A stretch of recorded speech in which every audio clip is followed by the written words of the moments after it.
Hey guys, this is Dana, and this is episode number 52 of the Ask a Question show, the show in which you ask a question about any type of narcissistic or otherwise abusive or toxic relationship or situation, and I, along with the rest of the community here, will do our very best to help answer it. Our goal is to give you the feedback and the support that you need so that you can move forward in getting all of the clarity, closure, and healing possible. And today's question comes from Jen, and Jen asks, Dear Dana, do you think that a narcissist is attracted to a particular type of person? I'm asking because I've been in several relationships with several different narcissists. Thank you for sharing your perspective. Okay, thanks for the question, Jen. Do I think that they are attracted to a certain type of person? Yes and no. So here's kind of my take on it. If you look at narcissists as being in kind of two different camps, you have like kind of the overt narcissists, then you have the covert narcissists. And in with that covert narcissist group, you can also kind of lump sociopaths in there as well. And so the overt narcissists tend to be more obvious. They're like the selfish jerks of the world. People, you can kind of see these people coming. They don't even try to hide it. It's all about them. And they make that very clear right away.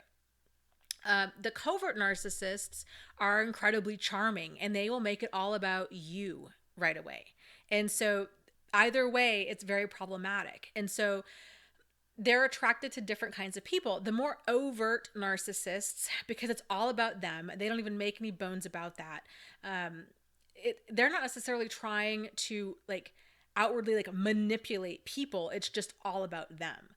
They tend to gravitate more towards, in my opinion, more towards like the codependent people of the world. And so if you look at overt narcissists in terms of, they're kind of more of like the overtakers. Like they take too much, right?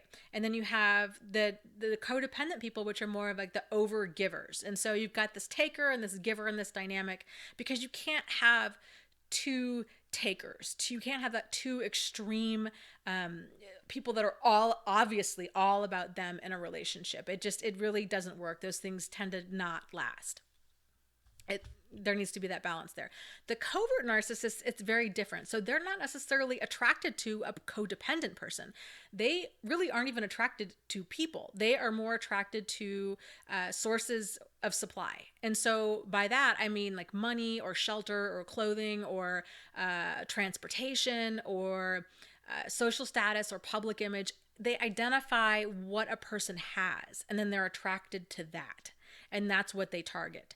And so in order to get that source of supply, they seek out these different people and they look for vulnerabilities. And so, and because we're all human, we all have different vulnerabilities, and we will until the end of time, because that's part of the human experience. And so different people will have different vulnerabilities. I mean, you're going to have different vulnerabilities throughout your whole life. And so, for example, a person might be vulnerable at one point in their life because they were recently out of a bad relationship, or they just had a birthday that ended in a 5 or a 0, or they could have too much money or not enough money, or they can't afford rent, or they have this $1 million mansion, or they have no education, or they have a PhD. I mean, it's too hard to predict, because what each person's targeting as far as like a source of supply can be is very, very different.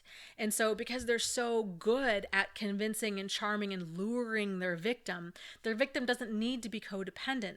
Their victim, just has to be able to buy this, whatever they're selling, they have to buy into all of their charm. And so that behavior is a lot trickier to spot. These are the wolves in sheep's clothing kind of people. And a large part of the reason it's so hard to spot is because culturally, especially in this country, we're really taught, and when I say this country, I mean the United States, we're really taught with movies and this whole kind of socialization process, that this whole fairy tale whirlwind romance, that this is the epitome of what romance is. And so, you see this garbage on TV and on movies all the time. Little kid, you're raised with it. You're watching Disney, and especially the older Disney movies. They're kind of, I think maybe it's Pixar now that's kind of getting better with that. But this whole idea that, men need to be super charming and they're going to ride in on this white stallion and kind of the whole white knight syndrome. And then you have the whole damsel in distress, and